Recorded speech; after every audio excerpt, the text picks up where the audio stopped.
Upfront and Outspoken with Bob Williams. If you love the Constitution, man is not free unless government is limited. If you love freedom, as government expands, liberty contracts. If you believe in personal responsibility, if you believe America is still the greatest nation on earth, then get ready for an experience you'll never forget. This is Upfront and Outspoken. Here's your host, Bob Williams. Some folks are born made to wave the flag, ooh, they're red, white, and blue.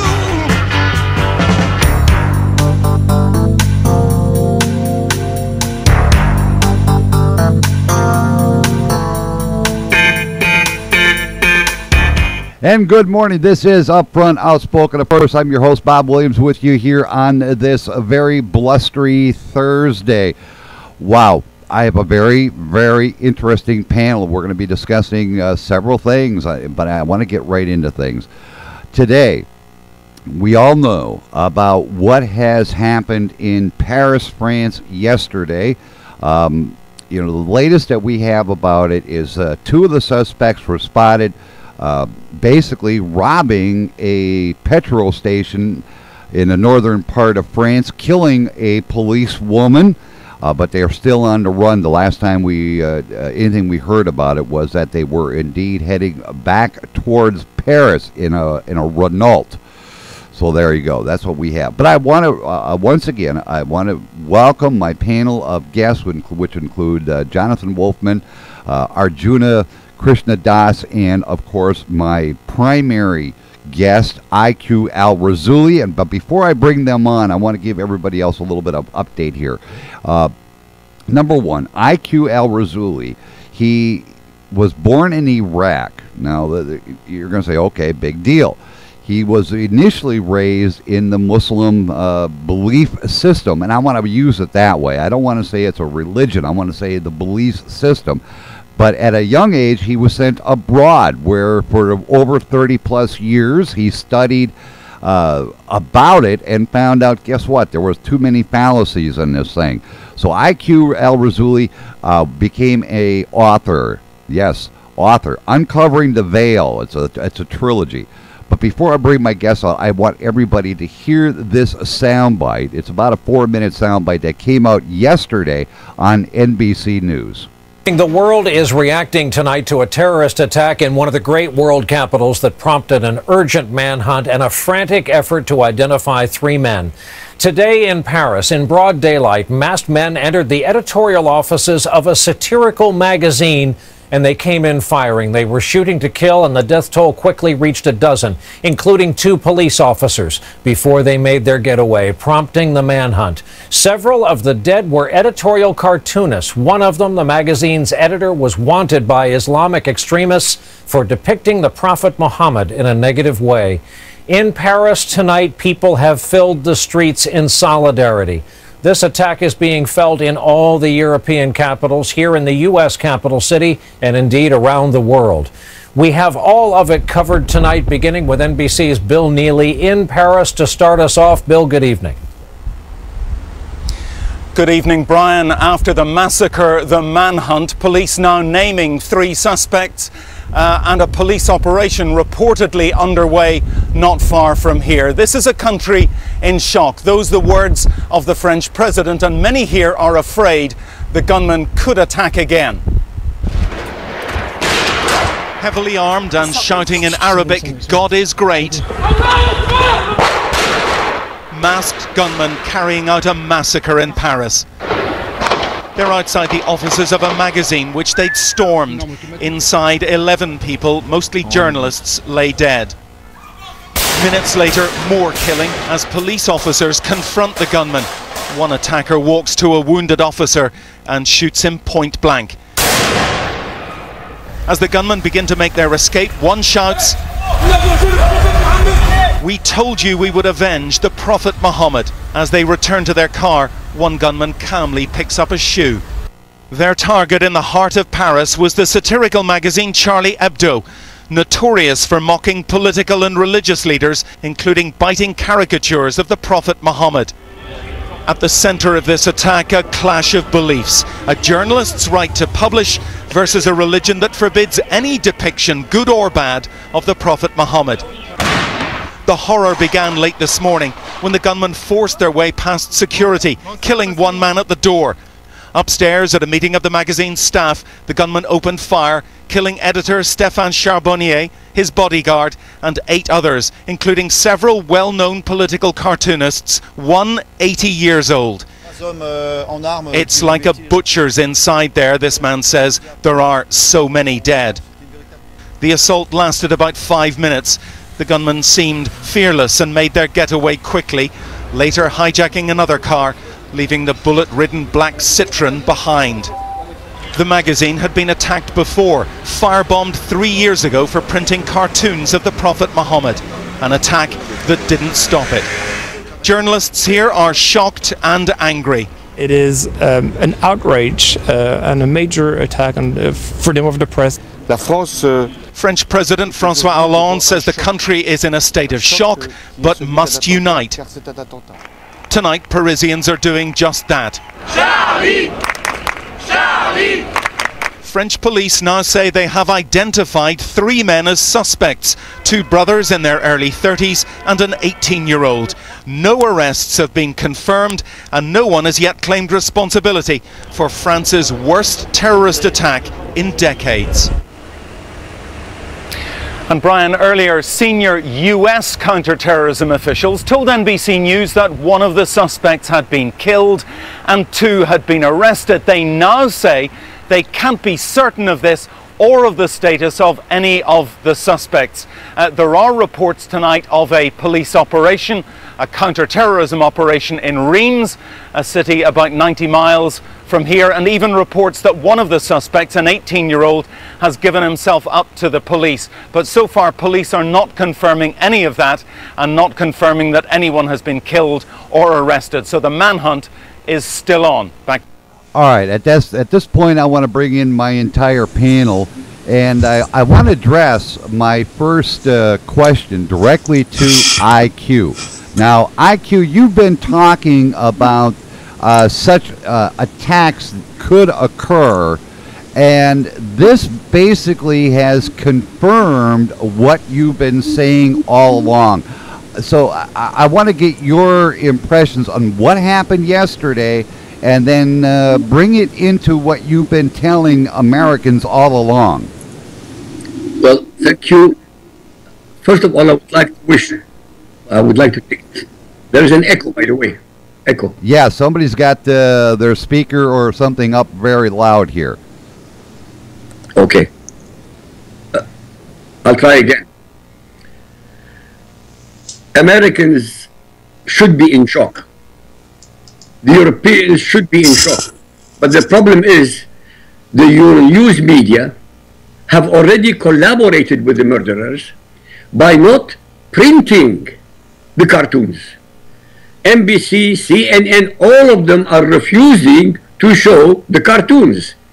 Thus, they are literally submitting to the terror of Islam. Not only in America, but all over Europe, they are doing the same thing. The criminals are not the Muslims. Not at all. Why? The Muslims have an agenda. The agenda has been there for 1400 years to Islamize the whole of humanity. The criminals are our leaders who are telling us that Islam means peace, that the Muslims are not doing it, these are not true Muslims, that what they are doing is not according to the Quran. When anybody with 2 brain cells of logic reading the first chapter, chapter 2 to chapter 9, 8 chapters of the Quran, has to come to one single conclusion. There is nothing decent about the Quran. There is no peace in the Quran. There is hate, anger, intolerance, racism. That's what the Quran is all about.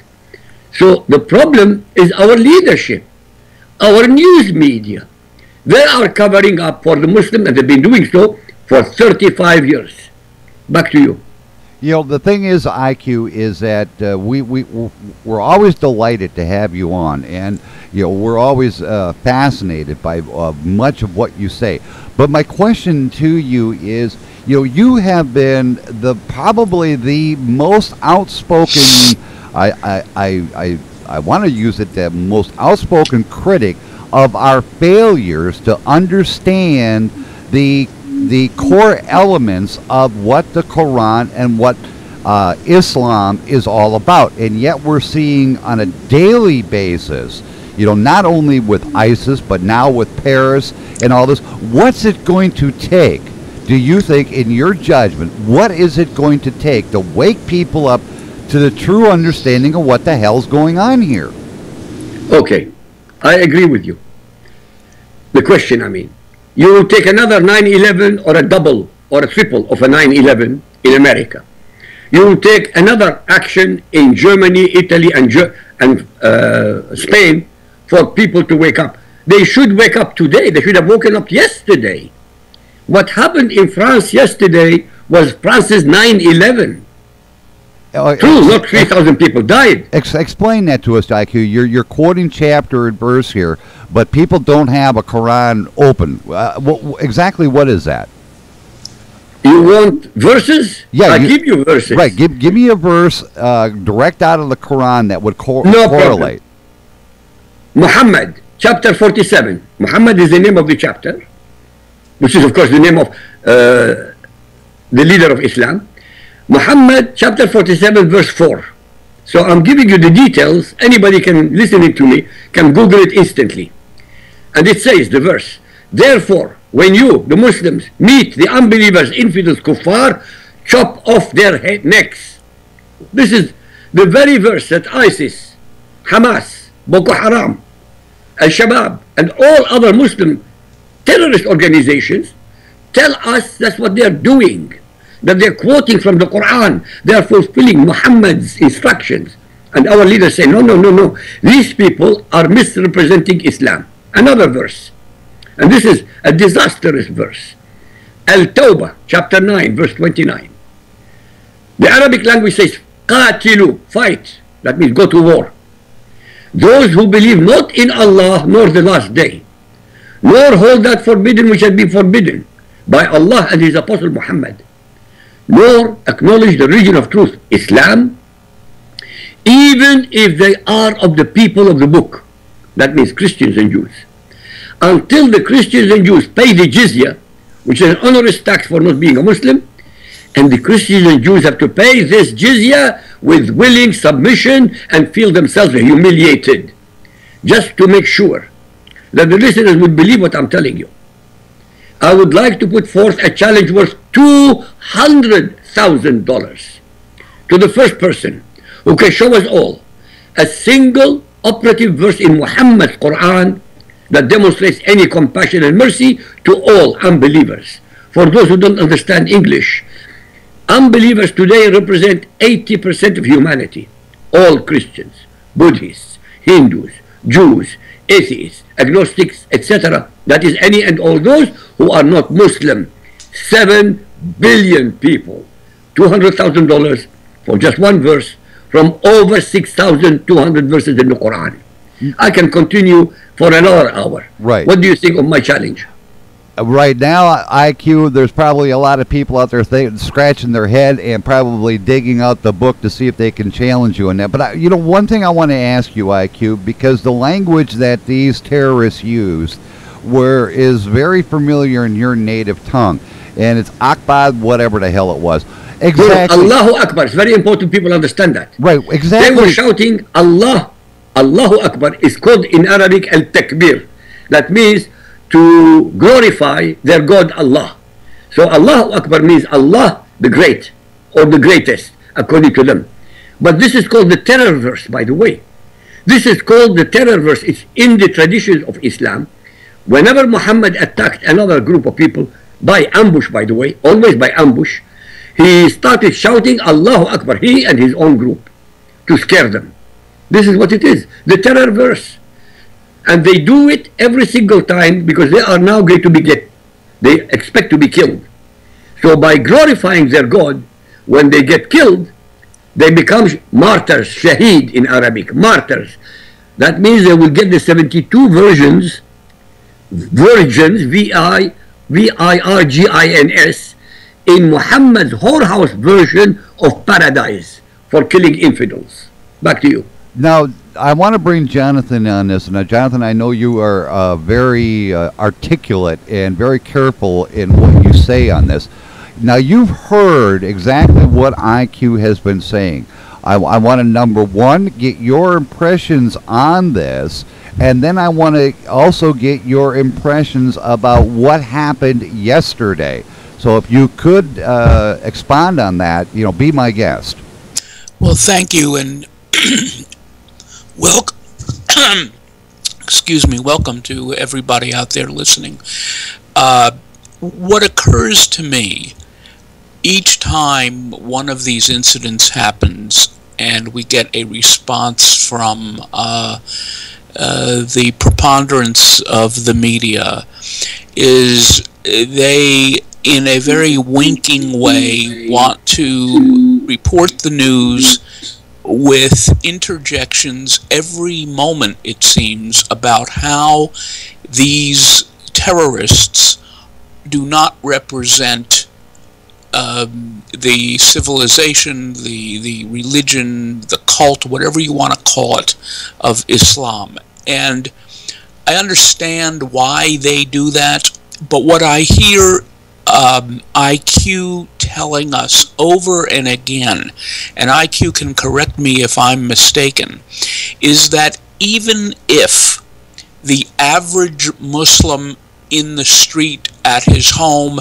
at her mosque, even if the average Muslim is not rabidly religious, even if the average Muslim is in no way in support of the kinds of horrific action that took place in Paris yesterday, I think IQ's point is it's irrelevant. It doesn't matter, because even if the great majority of Muslims are as the winking news media wants to portray them, let's say that's true, that they are peaceful, that they are, some of them, very secular.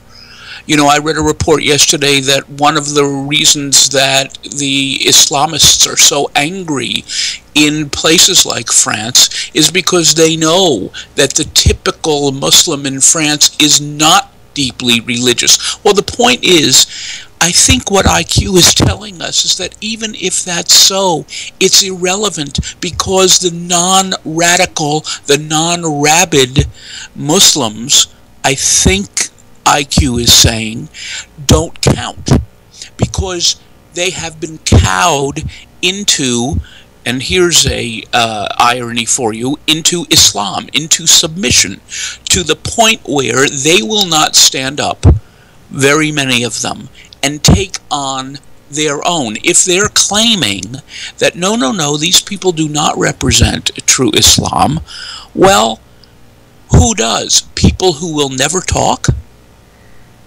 IQ, you got a comment to that?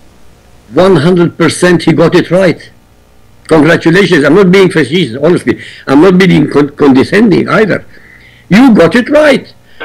Like in Germany, not all the Germans were Nazis. But nobody stood up to the Nazis. Or very few. All right, well, we've got, I think Arjuna is back with us, but he has to turn down his speaker because we're getting feedback. Okay, IQ, continue with what you were saying. There are no... Hello? Sorry. Hear me now? Sorry, who is that? That's Arjuna. Arjuna, let IQ finish his comment, and then I'm going to bring you in on the conversation. Go ahead, IQ. What I want to point out to the American listeners today, or whoever is listening, have you ever seen a single demonstration anywhere in Europe, anywhere in the whole of the continental United States, after 9/11 until today, hundreds of thousands of Muslims demonstrating, saying that's not our religion, what they're doing? Never. Why? They're in America. They are in a free country. And if they honestly believe that what those people are doing is not according to Quran, then demonstrate. Prove it. They have never done it. And they can't do it. Why? I can give you 1 hour, verse after verse after verse, from the Quran and from the Hadith, always inciting every single follower of Muhammad to kill and destroy infidels. And anyone who is not willing to do that according to the Quran is himself an infidel. I know it sounds difficult to accept that such a perverse belief system exists, but let me give you an example. Al-Ma'idah, chapter 5, verse 51. Listen carefully. The Quran says, "O ye who believe, Muslims, take not the Jews, Yahud, and the Christians, Nasara, for your friends and protectors. They are but friends and protectors to each other. And he amongst you Muslims that turns to them, that is Christians and Jews, for friendship, is of them." Ladies and gentlemen, the implications of the last sentence is of immense importance. And he amongst you Muslims that turns to them for friendship is of them means that any follower of Muhammad who befriends or under the rule of Christians or Jews or any other non-Muslim group are considered apostates to Islam, outsiders to Islam, enemies of Islam, who must be slaughtered. In a nutshell, ladies and gentlemen, no Muslim can ever be loyal to the American Constitution, because the American Constitution is made by man, not from Allah. Nor can any of them be loyal citizens, because non-Muslim Americans are infidels, kuffar, unbelievers, kafirun, subject to death and destruction. I didn't say that, ladies and gentlemen. This is what the Quran says. And if anybody wants to contradict me, hundreds of thousands, I've got $1.5 million worth of challenges. I've had them for 10 years. This is not a boast. I put these challenges for a reason, to prove that no human being on planet Earth and no intelligent life outside the solar system can debate with these subjects and win. So far, none. Back to you, sir. You know, the thing is, IQ, is, you know, over your years of being on many talk shows, many conversations about what is going on in the true essence of the Muslim belief system, and I don't want to say it's a religion, because if I do, it's not only going to upset you, but it's probably going to, you know, piss off a few other people. But the problem everybody seems to have is they have this misconception of what it is, because we're hearing from other people within the Muslim community say, well, this is a religion of peace, this is a religion of love, and yet you prove time and time and time again that, hey guys, you're getting it wrong. You know, I wonder in my own mind what we here in the media can actually do to wake people up. You know, we don't want another 9/11. We don't want another Paris. But what can we do to get this message of the true essence of this out there? You can do that. The main media will not do that. Programs like yours, the programs I have dealt with today, I'm talking to you, this is my 890th radio interview with America. I have not been able to take a single interview in 10 years anywhere in Europe. You know, not a single one. You know, we've tried, and IQ, you know this. We have tried, and we have tried to get you onto mainstream media. You know, with CBS, CNN, MSNBC. You know, we sent emails. We did everything we have. You know, we get the comment from these people. Yes, it sounds like a great story. We would love to get them on, but then all of a sudden, guess what? We never hear from them. What is their fear, IQ? It's not fear. No, they are not afraid. Believe me, they're not afraid. Then what is it? They are colluding. No, this is a mindset. By the way, this is a mindset. The liberal left wing have a mindset that they are superior to most Americans, that they are more moral than all Americans who are opposing them. It's a mindset. They are colluding with the enemies of freedom. In fact, when the Muslims take over in any place, these degenerate humans called liberals will be the first ones to be destroyed. They are literally colluding with the enemies of freedom.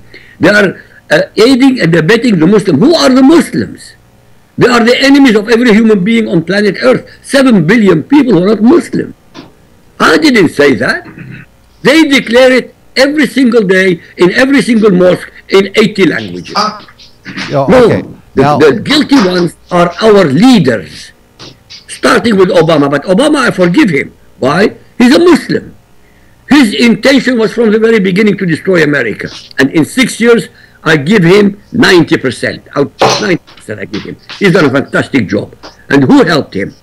Both sides of Congress. The media helped him. no, Your enemy is not Islam. Your enemy is already with you. Okay. Your own people. all right. Now, Arjuna, I know you've got some very strong opinions as well. But before I let you go ahead and go that route, there's a couple very specific questions I need to ask you. Number one, by being right there in Spain, which is, you know, just a stone, as we say here in America, a stone throw away from Paris. You know, what are some of the reactions you're hearing from people on the street? And then I also want to get your response to what IQ has said, and also, you know, what's it going to take, you know, basically to wake up everybody? Hi, Bob. First of all, I'd like to say that IQ's very first response to you was absolutely correct. There have been celebrations in the Muslim world yesterday at what happened yesterday, the appalling attack on the officers of Charlie Hebdo, and they're quite right to celebrate in a way. They're quite wrong in another way, because they're following a fascist, horrible, totalitarian 7th century ideology of hate. But on the other hand, they're quite correct to celebrate because they've won a great victory. How have they won a great victory? No mainstream media has published cartoons of their prophet Muhammad since 2006. And no mainstream media today has published its newspaper with the pictures in question. These are the pictures which are at the root of the problem. I was very glad to see them Wolfman on Channel 5 on Spanish News last night, but I haven't seen them in the newspapers which I've looked at this morning. Okay, so the Islamists have won a victory. Okay, hold on one second, Arjuna. Jonathan, you know, let's let Arjuna finish his comment first, and then we'll bring it back. You know, otherwise we're going to have problems, you know, with audio, that we're going to have people bouncing all over each other. Now, Arjuna, go ahead and finish up what you were saying. Okay, you asked me a specific question there, which is what does it take to get people to wake up?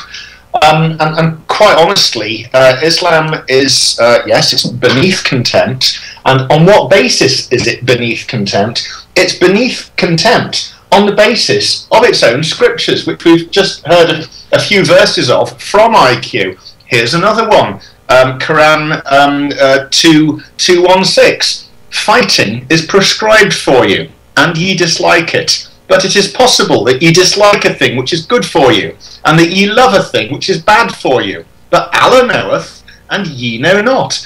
In other words, the highest duty of any Muslim, and we all know Muslims, we know that 99% of them thoroughly peaceful. These are nominal Muslims. They're not following the Quran. The highest duty for any Muslim is jihad, whether that's going out with an AK-47, whether it's not joining any demonstration against jihad, whether it's putting a few euros in the can for the Islamic relief, and we all know where that goes.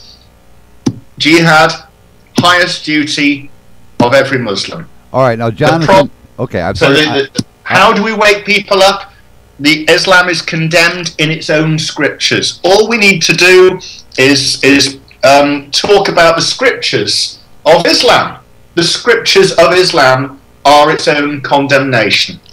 Okay, now, Jonathan, I know you wanted to say something prior, so go ahead. This is your time here. Say what you want. Okay, just very briefly, I do want to point out, in case people do not know it, that at least one publication, the Huffington Post, as early last night, did publish what it called the 6 to 10 most outrageous and inflammatory covers of Charlie Hebdo magazine, and in fact they're out there. You can go to the Huffington Post right now. So it is not all of the Western press that is being cowed. Yes, numbers of the media representatives are being cowed, but HuffPo, for one, has published them, and some of them are quite funny. Some of them, in my own opinion, are less so. But of course, they have the right to be shown. Well, the thing is we all know that the Charlie, I'm going to put a Hebdo, is indeed a satirical newspaper. You know, I guess you could compare it, and I don't really want to compare it to here in the United States. It's called the Inquirer. A lot of people would call it a rag mag, but it has created a firestorm ever since it first became published. It was Firebomb, now this. I mean, it's been under constant attack, and it seems, and IQ, correct me if I'm wrong, it seems that any time anyone attacks Muslims, attacks the Islamic system, they immediately are targeted by these jihadists. Am I right or am I wrong in that assumption? No, you're right, but the wording is wrong. Okay. We don't attack Islam. Islam is beneath contempt. I've said it many, many times. Arjuna already said it. We are not attacking them. All we are doing is revealing how disgusting they are, how sickening they are, how sickening their own scripture is. By the way, what I cannot understand, why do we need even to read the verses of the Quran? They say a man is judged not by his words, but by his deeds. Correct. Look at their deeds, damn it. You know, you shall know them. What does anybody need? You know, the thing is that, you know, granted, I use the word attack. Okay, I'm the one that used the word attack, so in that respect, I am the fault at that one.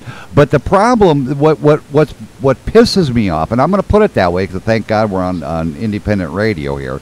What pisses me off is time and time and time again, incidents like what have happened in Paris, and it's not only Paris, it happened here on 9/11, it's happened elsewhere around the world, but yet people refuse to open up their eyes, their ears to what is actually going on. And yes, I had asked for chapter and verse. I will not deny that. But it seems that in my years of journalism, granted, a person's actions speak louder than words.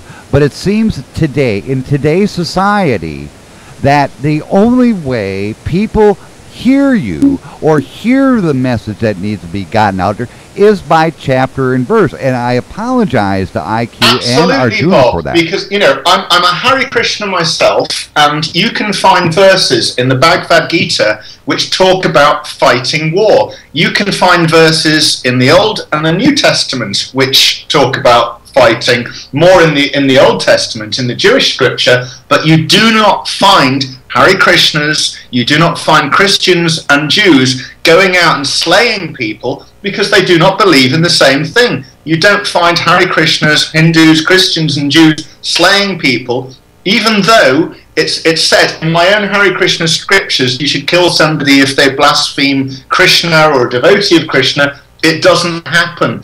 And it's preached in the Hare Krishna temples, in the Hindu temples. In this degraded age, you cannot do it. It's not on. But what we were talking about there with people saying, "Oh, je suis Charlie, je suis Charlie," these are cheap words. What is the real actions, not only of the Muslims and the jihadists, but the actions of our so-called leaders? If you look on Gatestone Institute, if you look at censorship and mental illness, Gatestone Institute, on June recently, some activists have been fined extremely high amounts for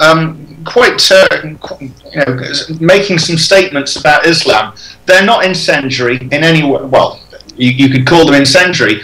Pierre Casson and Pascal Hillaut, they talk about free speech. defending free speech in France, and Je suis Charlie, Pierre Casson and Pascal Hillaut, members of Riposte Like, that is Secular Response, sentenced to a fine of €21,200 for having written that street prayers, veils and mosques are symbols of occupation and conquest. Renard Camus was fined, again in France, €4,000 for having said Muslim culture is slowly replacing French culture. These are enormous amounts for a normal person.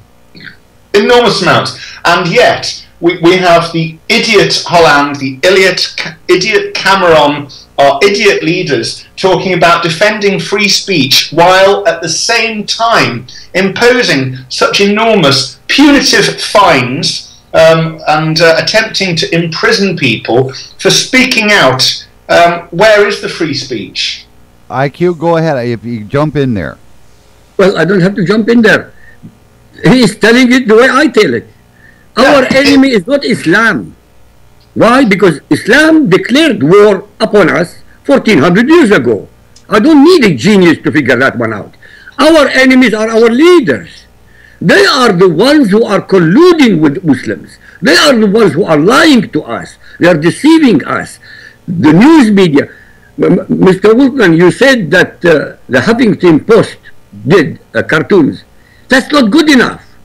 That's absolutely nothing to do with reality. So one lousy bloody newspaper, who gives a damn? I want every TV station in America. I want every TV station in Europe. I want every single newspaper in America and Europe to publish these pictures. I'm shocked that they're not on the front page of every newspaper this very morning. Okay. If these newspapers believe so much in free speech, fuck Je suis Charlie, where are the reproductions of the cartoons? Okay, Thank you. That's exactly what I'm saying. I want every single one of them to prove the point that if you don't like it, you bloody Muslims, get the hell out of Europe. Get the hell out of America. You don't have to be here. The rot set in 2006 when they didn't reproduce the Danish cartoons, and they all said, no, we don't want to offend the Muslims. You give them an inch, they will take a mile. It is now prohibited. We are now living under Sharia, under which slander is not speaking an untruth about a person, which causes them financial pain. Slander and libel are now speaking and writing something which is embarrassing to a person, whether it's true or not. That is the Islamic definition of libel and slander. It can be as true as you like, but if you embarrass somebody, that is libel and slander. Right, that's punishable by death. Let me bring Jonathan in, Henry, because he's been very quiet, very, I know, subdued, and I know he's got a couple opinions. Jonathan, you know, from what you've heard IQ and Arjuna say, I know you've got some deep-rooted comments. Go ahead. Well, sure.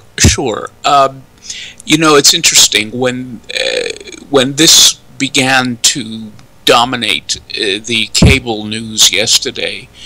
My wife's first comment was precisely what IQ just said, and that is, these cartoons ought to be on the front covers of every TV show, every newspaper, every magazine, and she was absolutely correct. If, in fact, we are going to take a stand for press freedom, then we really must understand what that means. It means, yes, let's bring up the fact that HuffPo did publish these cartoons, but let's also acknowledge at the same time that that is nowhere, as IQ is suggesting, that is nowhere near enough. The rest of the media cannot rest content by pointing out, oh, our brothers and sisters over at Huffington Post did X, Y, Z. They've all got to do it. They've all got to say, these are our values. You know, the thing is we've heard, from a lot of different news sources, they're all chiming in saying, I am Charlie. Well, the thing is what I'm seeing as a journalist, as a owner of a network, is that, guess what? You may say those words, but until you actually take the initiative and prove that you are that satirical magazine, and I agree with all of you that every single one of these images, every single one of these cartoons need to be plastered everywhere. But what I think, you know, and this is my opinion, and you guys can all correct me. I'll give every one of you guys a chance to, you know, correct me if I'm wrong. Is it seems to me that mainstream media, and I'm talking CBS, NBC, you know, all the big networks, it seems they are shuddering in their boots because of what happened in France, and they feel that if they go ahead and publish these cartoons, they themselves could end up at the same, with the same results. Is this what we as journalists fear? Because they're cowards. They're cowards. They're not only afraid of being attacked, they're afraid that their receptionist is going to get shot and they're going to get sued. They're going to get lawfare on them, and so nobody wants to nobody has the courage, and it's all very well for you and me and Jan and IQ to say the mainstream media should publish these covers, should publish these cartoons. What are we doing? It's down to us to go and get T-shirts with these front covers and go out and wear these T-shirts. It's up to us to go and print these covers out and fly post them in our local town. It's down to you and me, everyone listening to this show, to say we will not be cowed, we do not submit. IQ, I know you've got some comments. You've been very quiet there. Because we're doing a fantastic job, because everybody has his turn to talk, which is much better that way. Arjuna is correct. But again and again and again, for the last 10 years, I have been accusing our news media, our clergy, our academicians and politicians who are left-wing liberal. They are more culpable, they are more criminal than any Muslim action. Why? Forget about the cartoons. Why do news media always say it was extremists who did it? Radical Muslims. That's what I'd like to know. Because, why? Because what are they afraid of? Right. Well, there are no cartoons. Why don't they say it the way it is? There is no such thing as extremist Muslim. No such thing as a radical Muslim. No such thing as a militant Muslim. And definitely no such thing as a moderate Muslim. These only exist in the warped minds of the left liberals. They don't exist in reality. Who said so? Erdogan. Who is Erdogan? The Prime Minister and President of Turkey, when he met with the Europeans last time. He said, what the hell are you talking about this Muslim, radical Muslim, moderate Muslim? There is no such thing. Islam is Islam. So here we have telling them the truth. Okay, let me interject something here before I get everybody's opinion here. You brought it up, IQ, that the president of Turkey was the first one that said right out, there's no such thing as a radical, there's no such thing as a moderate, there's no such thing as an extremist. It's strictly Muslim. And if you either take it seriously, you either believe the words of the prophet, or you don't. Well, let me finish what my point here, Arjuna, is that. And IQ, if I am wrong in what I heard, please correct me in this. But from what I heard you say right there, is he said himself basically that if a Muslim is a Muslim and there is no such thing as extremism, if you are a Muslim and you follow the Quran to the letter, then guess what? Anybody else that's these moderates, they need to be shot and killed too. Am I right or wrong? You're absolutely right. Let me explain something to you, something simple, which escapes the intellect of humanity. Muslims believe that Muhammad was the most perfect human being to be emulated. Muslims believe that the Quran is the most perfect scripture ever given. Forget about Jesus, forget about Moses, they're nothing compared to the Quran. Now, since these are perfect, how can you go against them? How can you reduce them? How can you change an iota of it? It's perfection. So if you change anything, You are making it imperfect. That's why they are the way they are. So let me get this right then. And I don't want, I hate to use this analogy. The actions that ISIS is using, and I like I say once again, I hate to put it this way, what the actions of ISIS and by what they are doing, are they or are they not following the Quran to its true essence? To the nth degree, they are following the Quran literally, letter by letter. Forget about word by word, forget about verse by verse, forget about chapter by chapter.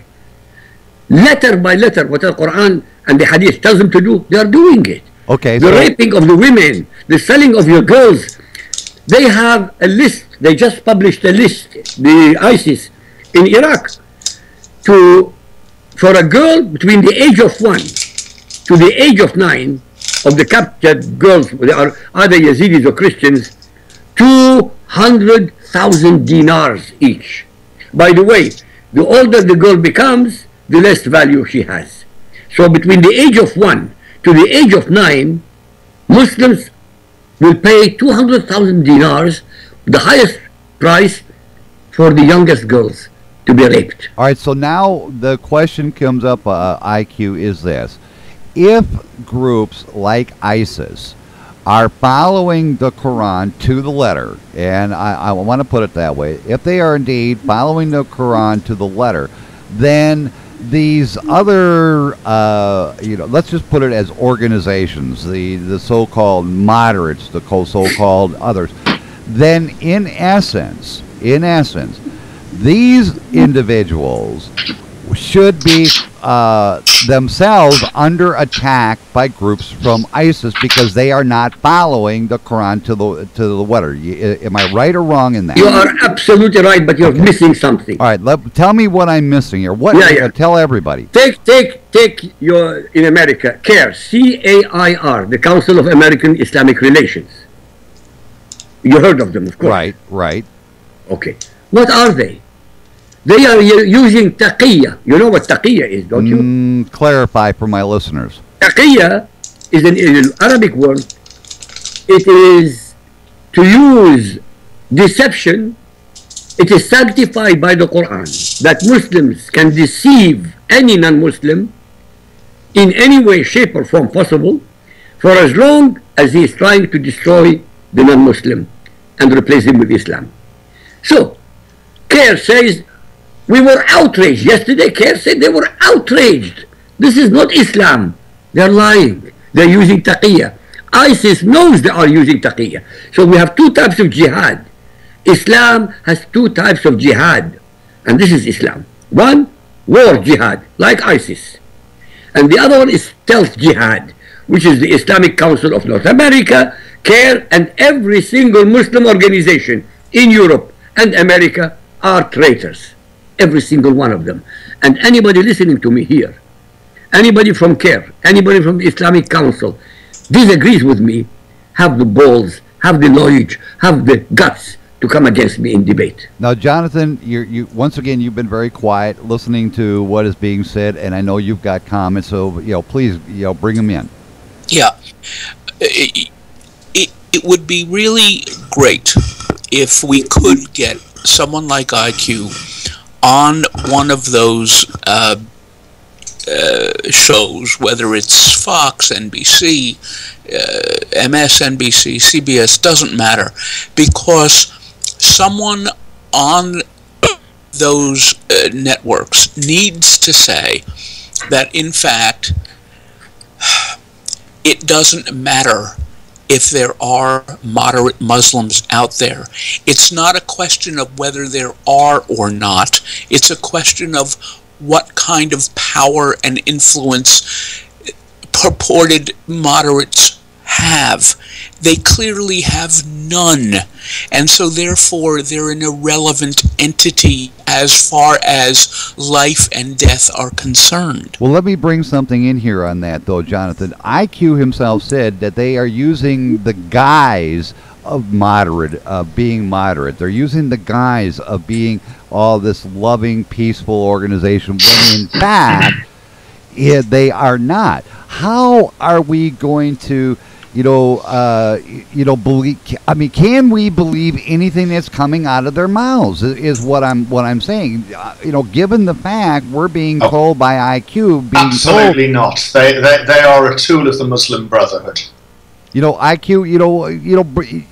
Enlighten us. What are we as Americans and everybody else in the free world, in the free society, missing? What's the core thing we are missing? We are failing to understand. You are missing logic. You are trying to compare Judeo-Christian tradition and thinking with Islam. It cannot be done. They are two opposites, complete opposites. I know when I say these things, a lot of people who are decent people, they think maybe I'm saying something outrageous. But I'll tell you this. I have been predicting what's going to happen in the future since November 2000, before the 21st century came. And every single item predicted is on the record, came out to be true. There is no way on earth that the Muslims in America can ever be loyal, or the Muslims in Europe can ever be loyal to Europe. What is going to happen within the next few years? There will be a mass movement in Europe and a mass movement in America. No Muslim will be allowed to stay in America, and no Muslim will be allowed to stay in Europe. It sounds outrageous, I know, but I tell you, this is exactly what's going to happen. Why? Because they cannot integrate. Absolutely correct. Arjuna, let him finish, Arjuna, please. No, it's all right. We're having a conversation, man.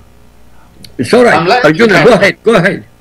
I'm saying you're absolutely correct. There is absolutely no way that anything else can happen. I'm living in Spain. It happened in, 1492, 1536. I don't know the date, but it's happened before. People don't study history.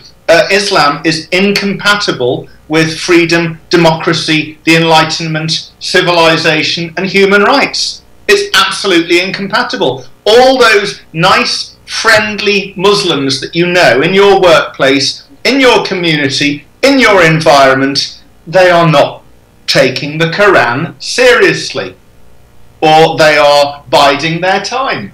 Islam is incompatible with civilization, and Islam left unchecked will take us back to the Stone Age. Now, it is an ideology of the mafia, and it is an ideology of barbarism. Now, I want to interject here something, and IQ, please forgive me if I always forgive you. I love you. What do you care? Well, the thing is that I want to take you back many years ago. Okay, when you were in Iraq. Okay, yeah. When you were first taught the Muslim faith in the mosques and all that. Now, I kind of want to give my listeners a feel of the indoctrination you had to go through before you finally came about to realize, hey, guess what? There's something wrong here. Walk us through the procedure that you had to endure. Within this, as you oftentimes call it, a cult. What are we as the everyday people not seeing? Okay. I was very lucky. I'll tell you why. My parents were secular. This is why I was able, when I left Iraq, to use my wits, to use my intellect, instead of sitting on it and being indoctrinated. But at the schools, we were taught the Quran. That was mandatory, but not as a religious. It wasn't like a religious school. If I were in a religious school, they called them madrasa, then I would have been indoctrinated beyond recognition. But the Quran was taught to us as part and parcel of education, where we studied chemistry, mathematics, languages. So it was part and parcel of the education system. It was kind of like, again, as I said, I was reading in it about what the Bible was saying, but I didn't have a Bible to compare it with. Right. But when I came to Europe and I had access to information, and I started comparing the Bible versus, or the stories of the Bible compared to the stories of the Quran, they were completely different from each other. There wasn't a single character in the Quran that represented the same character in the Bible. Nothing. You only know there is Moses. It doesn't tell you in which country. It doesn't tell you in which century. It doesn't tell you the background of Moses whatsoever. Nothing. Zero. Same thing with Abraham. The same thing with Adam. The same thing with every single character in the Quran which pertains to the Bible. So what? So in essence, when you were being taught, they were kind of comparing the Quran to other religions, but more on a historical basis. Would that be fairly accurate? No, they were saying that. You see, this is the fantastic thing. In the Quran, it says that Abraham was a Muslim. In the Quran, it says Adam was a Muslim. In the Quran, it also says that Ishmael, Jacob, Moses, Jesus, the apostles, the tribes of Israel were all Muslims. Now, ask any Muslim out of 1.6 billion people. Simple question. How is it possible for Adam and Abraham and Moses and Jesus to have been Muslims 600 to 2,400 years before Muhammad and his Quran? They will short-circuit your brain. Now I promise you, they will short-circuit their brain. Now you've also brought up, in many times that, I forget how you put it, IQ, but you compare, that the Muslims are saying that, IQ, I'm at a loss here for words for the moment. But you're saying that their belief is that the God of Abraham, Isaac, and what is the same according to the Muslim faith. But you point out that guess what? They're not exactly pinpoint for us where this deception has come about. It's not a deception. This is the most remarkable thing about the Quran, the most remarkable thing about the Hadith, and the most remarkable thing about Islam is they self-destruct. They self-destruct. Why?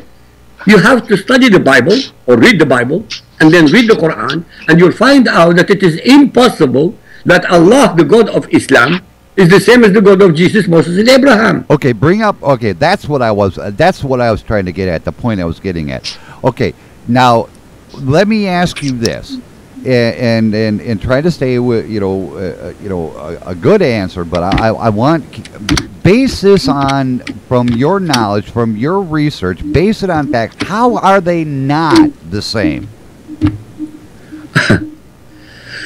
Oh God! Okay. I know. Well, IQ. it's simple. It really is. How did the God of love turn into the God of hate? Well, IQ has always made historical references, and this is what sometimes is what it takes to get people awakened, because they're looking at dates, they're looking at times, they're looking at, okay, I see this now. It seems that we're missing a point here, gentlemen, in that IQ has always had this, has always been with this very, very core element that historically, it's impossible, and this is why I'm asking IQ. Please, once again, enlighten these listeners as to why this was impossible. Okay, but the way to do it, obviously, is to give you chapter and verse of what it's all about. I mean, there's no other way I can do it, and I'm trying to get the correct ones. Well, I understand. Take your time, IQ. If nothing else, until you find that information. I got it. Oh, It's not a problem. Okay. I've got everything at the tip of my fingers. That's it. Now, I want people to listen carefully to prove beyond a shadow of a doubt that Allah, the God of Islam, cannot possibly be the same as the God of Jesus, Moses, and Abraham. I can do it in 25 different ways, in less than 60 seconds each way. Well, let's just pick up like 5 of the most important ones. No. 2 of them will be enough. I'll tell you what, Bob. Tell me when the 60 seconds start. You've got more than 60 seconds, IQ. You know that. We still got over a half hour to go. Case number 1, Al-Ma'idah, chapter 5, verse 46. It says, "And in their footsteps we, Allah, sent Jesus, the son of Mary, confirming the Torah, the law of Moses, that had come before him. We sent him the Gospels, Injil in Arabic. Therein was guidance and light and confirmation of the Torah that had come before him. Now, let me analyze this verse to you. First, Allah says in perfectly clear Arabic that it was He who revealed the Torah. The Torah are the first 5 books of the Bible, comprising Genesis, Exodus, Leviticus, Numbers, and Deuteronomy to Moses. That's what it says, that verse. Again, the second part of the verse says, this verse also asserts that it was Allah, the God of the Muslims, who also revealed the Gospels, Injil, all 4 Gospels, to Jesus after confirming Allah's revelations to Moses. Ladies and gentlemen, anyone with 2 brain cells of logic who knows the New Testament would also know that the Gospels were never revealed to Jesus by anyone, since they were written 50 to 100 years after Jesus was dead and resurrected. Hence, I raise the simplest of questions. How is it possible for Allah, if Allah were the same as the omniscient God of Abraham, Moses, and Jesus, not know this fact? How could it be that the angel Gabriel, the alleged messenger of Allah, who 620 years earlier predicted the arrival of Jesus as the Messiah, the Redeemer of humanity, deceive Muhammad with such a blatant lie? Allah, therefore, cannot possibly be the same as the God of Jesus, Moses, and Abraham. Very good point. Very good point there, IQ. And that's what I've been kind of trying to get across here, because if you look at the timeline, anyone, and like you said, anyone with 2 brain cells in their head, if they intend to use them for anything other than taking a shit or whatever, but if they use their brain cells, they'll see right then and there that there is indeed severe discrepancies in what people are being taught and what people are hearing. Now, Jonathan, I want to bring you in on this conversation with what you just heard from IQ. I want to get your impression. What would the average American think if they really want to put 2 and 2 together here? Well, to be honest, I don't think the average American cares a great deal about authentic Islam versus purported authentic Islam. I don't think the average American gives a damn very much about which is the true Islam, proving that Christianity or Judaism is more valid. I think the average American is not that interested in theological argument. But my question, I think the average American is in fact interested in behavior. But my question to you, though, Jonathan, is why? Why is it? If I'm assuming you correctly, why is it we do not base our logic, base our reasoning on fact that's right there in front of us? What is it about the American psyche that says, okay, there might be a couple of dates off, there might be a couple of years off. What is it about us that we refuse to believe fact when it's right there in front of us? I think because I think the average American doesn't care about defining religion and defining certainly religions that are alien to most Americans. Most Americans don't care at all about what true Islam is versus what true Islam isn't. What they care about, I think, is that in the name of this thing called Islam, people are systematically being murdered. Arjuna, you've been very quiet, and I thank you for being very patient. Now, I want to bring you in on this. What do you think is going on here? What is going on here is basically an attempt to silence the critics of Islam. And what is going on is that they are being very successful. However, there is a growing discontent And when the backlash comes, it is going to be very fucking severe. As IQ says, Muslims are not going to be tolerated. They are going to be thrown out or converted to some other belief system wholesale throughout the Western world. But we are going to cease to put up with this shit. You brought up something very, very interesting there. Convert them. How can you convert somebody that this is embedded in them? How can you convert somebody? IQ brought up earlier in our discussion that they'll do whatever they can as a ruse. Would they not therefore, use this quote unquote conversion as a ruse to undermine our principles in general? Yeah, let me say here. Yes, because the principle of taqiyya goes right back to Muhammad. It all goes right back to Muhammad, if you believe in his existence. I do. And where he was insulted by a Jewish poet, and one of his followers asked, is it permissible to lie to gain her confidence in order to kill her? And he said, absolutely, yes, it is. And oh, I think we may have lost Arjuna there. I'm not sure. IQ, am I right? Muhammad set it as a precedent that it's perfectly acceptable to lie in order to preserve the sanctity of Muhammad, peace be upon him. Satan, who he misnames as Allah, which is the name in the Middle East for God. Allah is not Satan. Allah is God.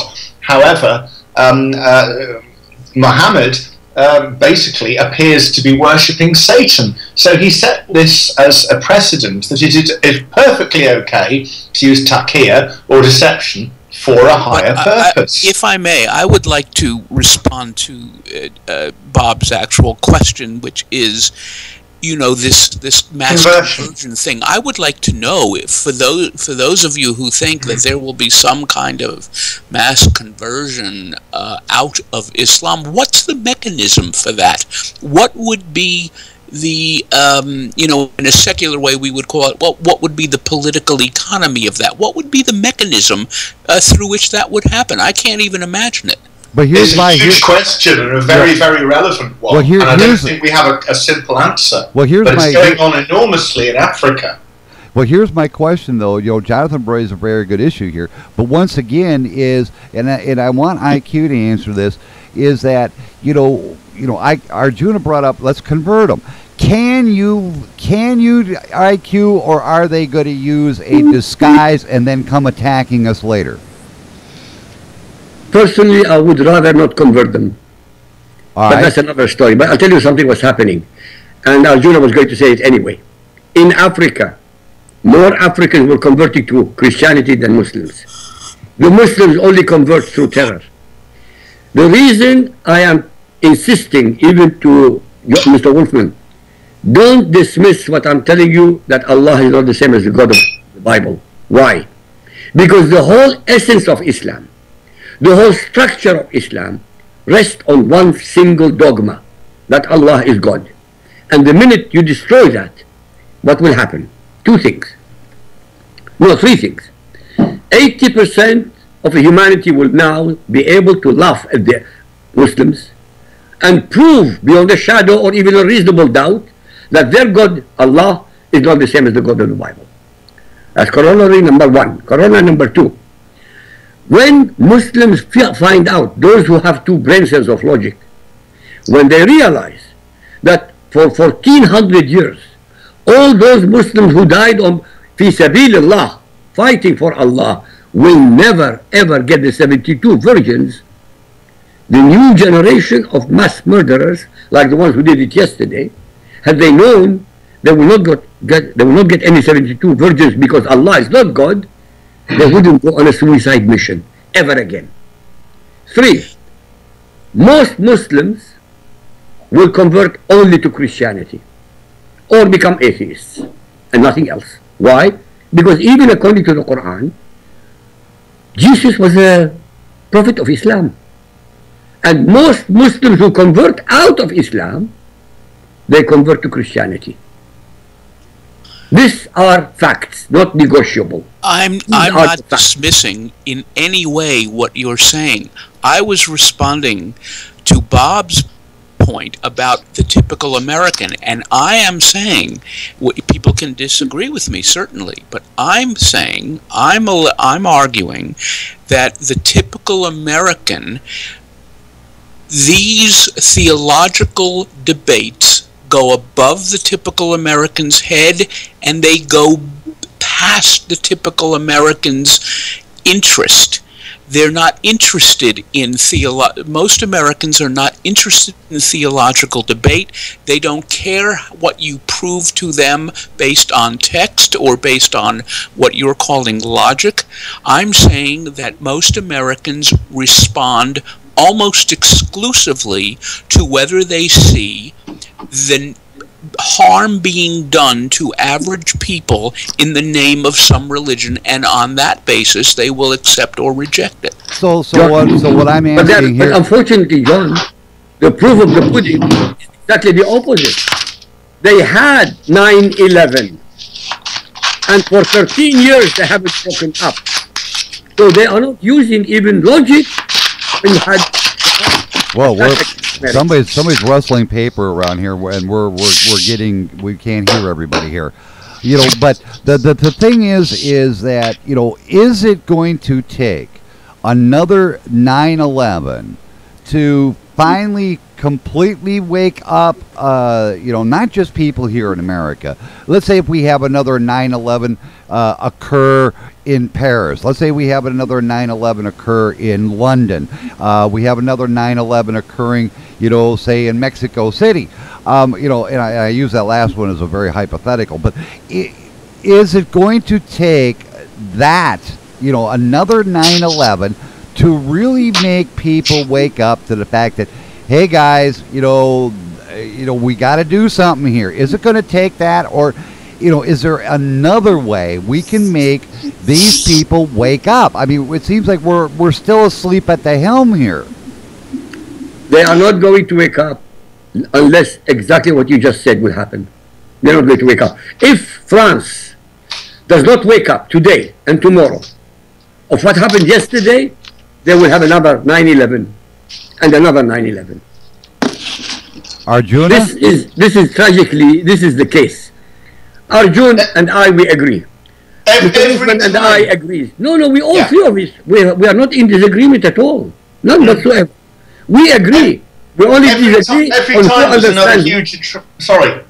Every time there's another huge atrocity, we who are woken up keep thinking people are going to wake up, but they don't. I've worked in an office. When you go into an office and there's some huge news story about some huge jihad attack, what do people talk about? They bitch about the boss, they go out for a smoke, they ask what you're doing tonight, are you going out for a drink? People generally read the mainstream media to a slight extent. The mainstream media presents jihad to a slight extent. People just get on with their lives. 99% of people, you were talking about, you know, are mainstream Americans very interested in the nuances of theology? Of course they're not. They're interested in their job, their friends, their entertainment, and I'm not putting them down for it. They're just living their normal lives. Who wants to get involved in some theology of a religion that they were never interested in the first place? No, 9/11 is happening more than once a month. 5,000 people, according to a recent BBC news story, and remember the BBC is very, very apologist, very, very pro-Islam. According to this BBC news story, which came out very recently, 5,000 people a month are dying from jihad attacks. So that is, you know, it's like 15 9/11s a year, and people are not waking up. People are not taking it seriously. What is it going to take? There's a gradual build-up of resentment, a gradual build-up of disbelief in the mainstream media taqiyya presentation of the religion of peace. And because of political correctness and the fact that people lose their jobs, lose their careers through speaking honestly, there's no safety valve. There is no safety valve whatsoever. So when when people finally do wake up, it is going to be, I'm very sorry to say, in the form of revolution and civil war. And as IQ says, a wholesale expulsion or conversion, perhaps, of the Muslim populations in Western world. Here's a question I have too, though. All right, we know for fact that the Muslim religion is a as IQ has so blatantly said many times, is basically a cult. Is it going to take a lot of Americans to one morning wake up and guess what? I've got a blade of a jihadist underneath my throat before we actually bring the reality of what this is to light? Is it going to take an actual knife blade to our throat? Yes. I could tell you what kind of a scenario I have in my mind. Go ahead. No. But it is a catastrophic scenario which can be done by any terrorist. And I'm not talking about 3,000 dead. I'm talking about tens to hundreds of thousands of Americans dead. And they're going to do that. People must understand something. In the point of view of a Muslim, we who are not Muslims are beasts. We are not human beings. We are beasts. The Quran says so. Those who are infidels are beasts. So as far as they're concerned, they will shoot down a plane with 500 people in them. They couldn't give a damn. Even if the plane contained 250 Muslims. Do you know how they justify it? Those 250 are dying fi sabilillah, to exalt Allah and to make Islam safer. So even if they kill Muslims, and when they kill Muslims, they consider it as an act of Allah. You've got to get out of your sleep, Americans and Europeans. You have to use your brain, not as Westerners. You have to think in the mind of a Muslim. Otherwise, they are going to win. You know, and they are going to win if we don't wake up. Let me ask you guys this, and really not ask you, but remind you. How long did it take from the writing and publication of Mein Kampf for people to take Adolf Hitler seriously? People took him seriously, finally, and yet 50 million people died by the time they took him seriously. The thing is let me interject something here, Jonathan. You brought up a very good point with Mein Kampf. Is the problem with Germany back in 1939 was that the people were gradually, it was a slow propaganda machine that was going on that eventually took over. And the Germans at that particular time basically turned their back on the Jewish community, on the gay community, on those that were mentally ill, because then, according to the propaganda machine, they were inferior. That's exactly what was going on here. And it took the media, Hitler and all his cronies were able to take what back in them days would be mainstream media into a propaganda machine. Is that what we are starting to slowly see once again? I mean, I hate to use the analogy, but it seems that we've talked about it, but none of us has really addressed the issue. Is mainstream media now becoming the propaganda machine for for Islam? Is that what we're turning to? Not now becoming, Bob. Not now becoming. They have been bought since 1973, when the Arab oil embargo started. No, it's not recent. They have been supporting Islam for over 40 years. And they're continuing even as we speak today. Thank you for clarifying that, because you look at it, you're right, because back when the oil embargo did hit, all of a sudden we were hearing more and more and more about the Arabs and the Muslims. Thank you for clarifying that, IQ. I really do appreciate that. But my point is mainstream media becoming that propaganda machine? They are the propaganda machine. Media has been bought completely The political establishment has been bought completely by the need to keep the oil flowing. The Western economies, Western stock markets would not be functioning without cheap and plentiful Middle Eastern oil continuing to flow, and mainstream Western economies would not be functioning the way they are without the investments that are coming into property in places like central London, and our politicians are worse than prostitutes. A prostitute is honestly selling her body, having sex, but for a politician or for a journalist to sell their profession to an outside country, an enemy, is a million billion times. What a prostitute done is an honest profession, but when politicians and when journalists do it, that is not honest. That is the ultimate betrayal, treachery, worthy of the death sentence.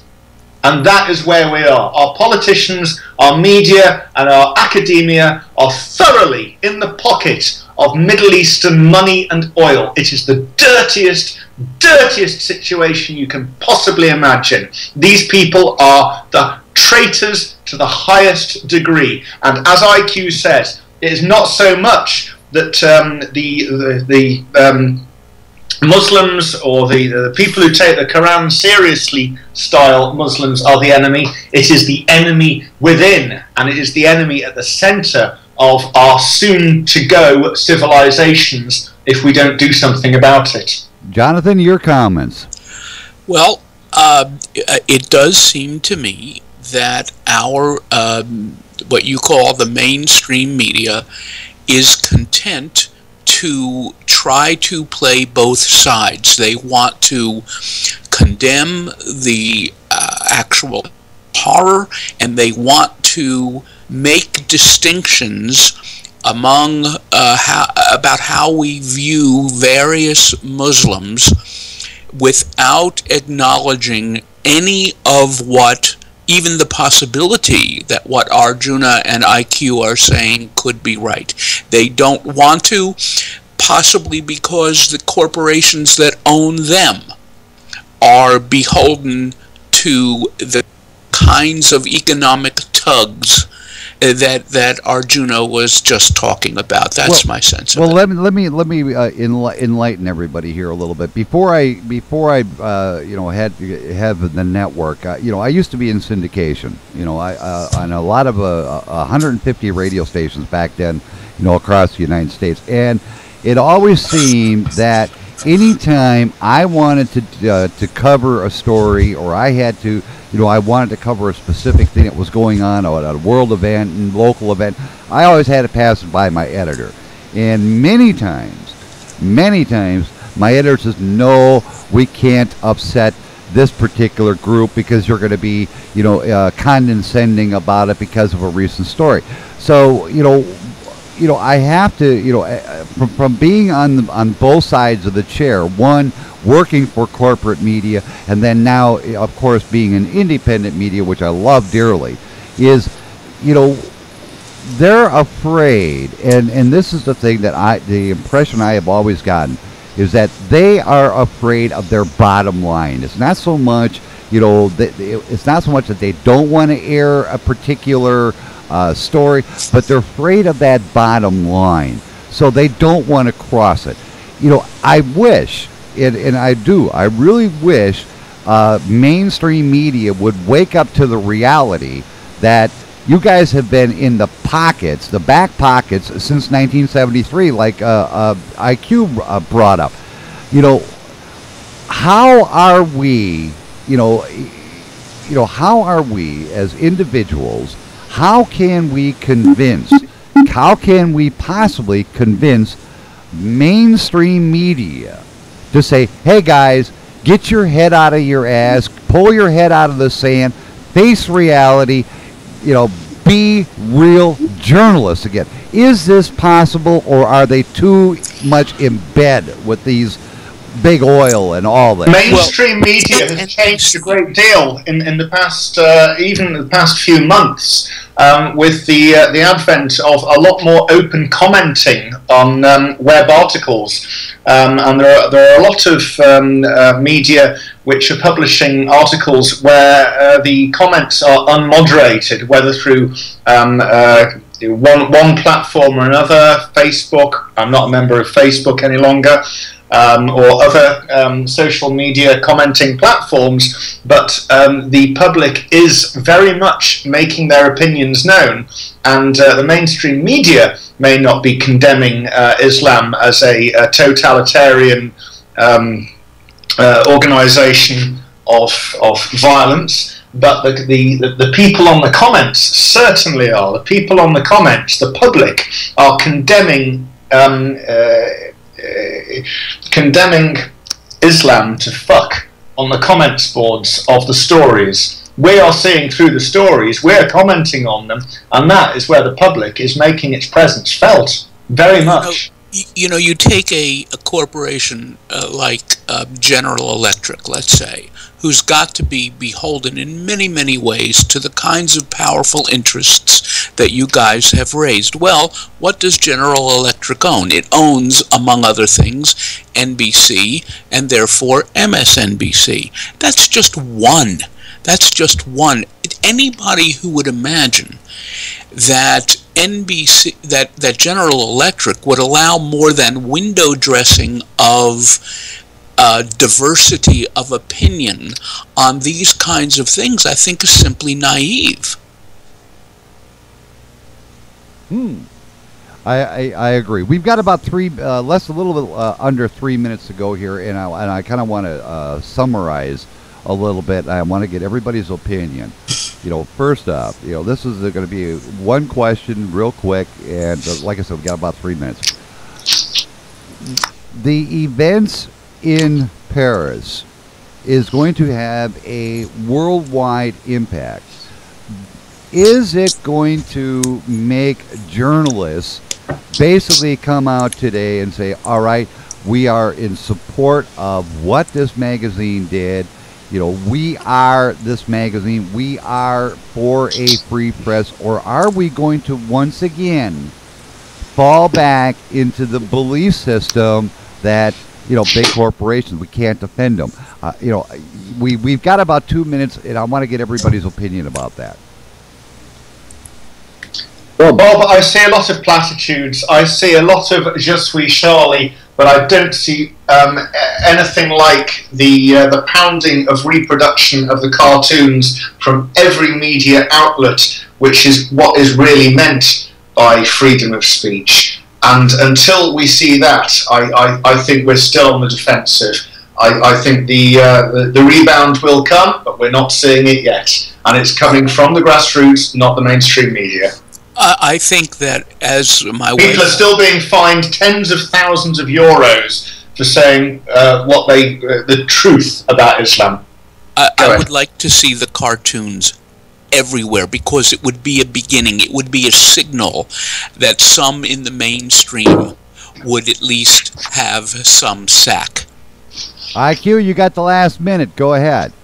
I agree with all of them. I was going to say, if by Saturday all the news media do not publish the cartoons, we're back to square one.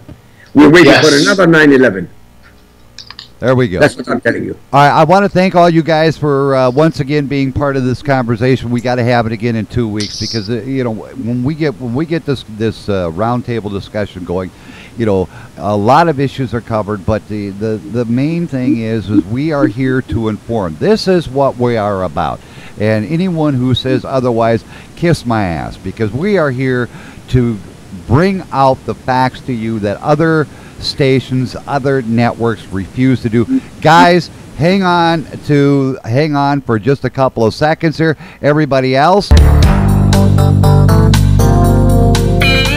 it's time for me to get out of here. Stay tuned, because coming up right after NPR News, the one, the only, Ed Till will be with you all the way up until 4 o'clock.